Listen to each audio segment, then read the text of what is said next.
Back in 1974, an economist named Krueger asked a question that would totally reshape how we look at government.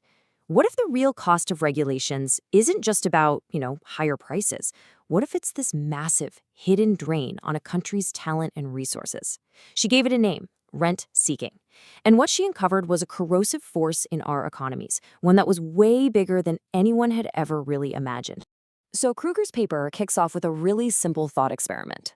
Let's say the government decides to limit imports of some popular product, and they do it by issuing just a handful of special licenses.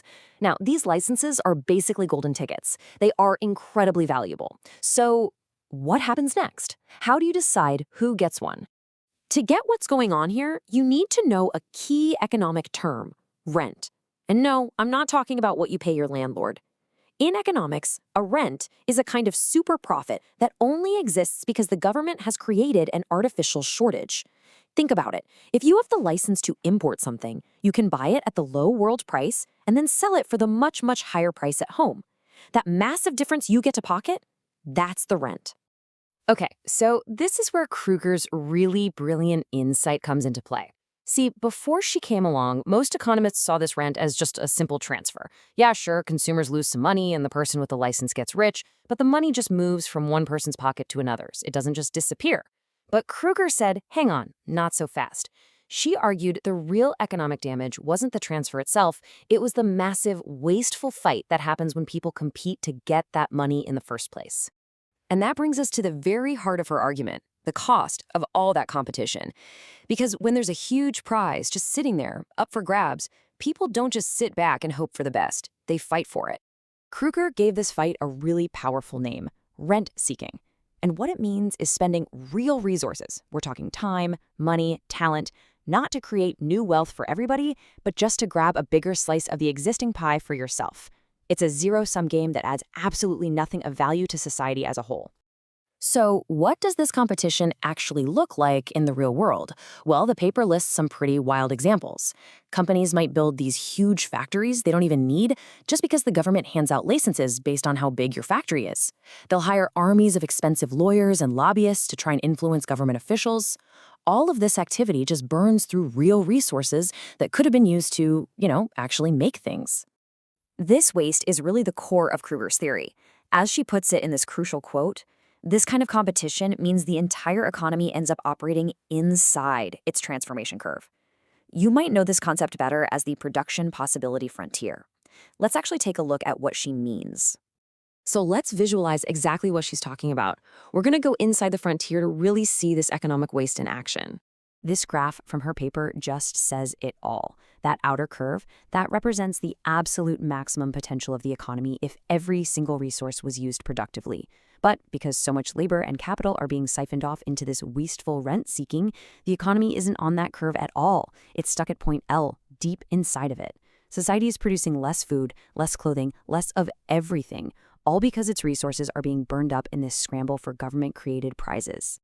Now, this wasn't just some abstract theory for Krueger. She wanted to know how big this problem actually was in the real world. So she decided to try and put some hard numbers on the waste. And the question she was asking was simple, but the answer was, well, it was anything but. Just how much of a nation's wealth was being eaten up by all this rent-seeking? For Turkey in 1968, the answer was just staggering. Krueger estimated that the value of these rents from import licenses alone was about 15% of the country's entire gross national product. 15%. To put that number into perspective, just look at this. 15% of GNP absolutely dwarfs what a developing country would consider a fantastic year of economic growth. I mean, imagine if all the money and effort spent chasing those licenses was instead used to build things, to innovate.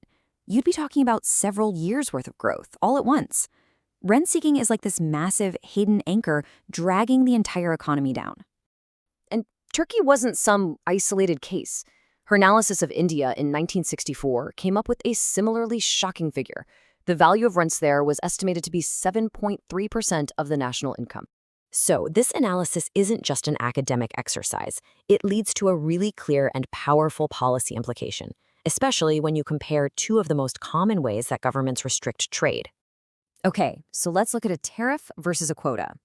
With a tariff, the government just taxes imports. Simple. The extra money, that rent, goes straight into the public treasury.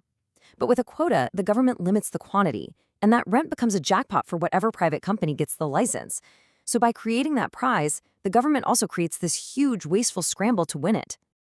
And this leads right to Krueger's stark conclusion. Even if a tariff and a quota restrict imports by the exact same amount, the true cost of the quota to society is always going to be higher. And why is that? Because you have to add in the deadweight loss from all those resources that were wasted on rent-seeking. From an economic efficiency point of view, tariffs are just flat-out superior. But the damage doesn't even stop there. Krueger argued that a rent-seeking society can get trapped in this self-perpetuating and really destructive political cycle. The vicious circle works like this. First, government intervention creates the prize. Second, this encourages the country's brightest minds to stop being innovators and start being lobbyists. And third, once they win, they use their new power not to create better products, but to demand even more government rules to protect their prize. It's a cycle that just feeds on itself, throttling the whole economy. And that, right there, is the profound legacy of Anne Krueger's paper. It fundamentally changed how we analyze policy. The true cost of a regulation isn't just about its direct impact on prices. It's also about all that unseen waste, the social cost of all the talent, all the energy, and all the capital that gets burned up by people trying to game the very system that regulation creates. Krueger gave us this powerful new lens to see the world. And it leaves us with a critical question. Decades after she first wrote this paper, where is this wasteful rent-seeking happening in our economy today? And what is the hidden cost that we are all paying for it?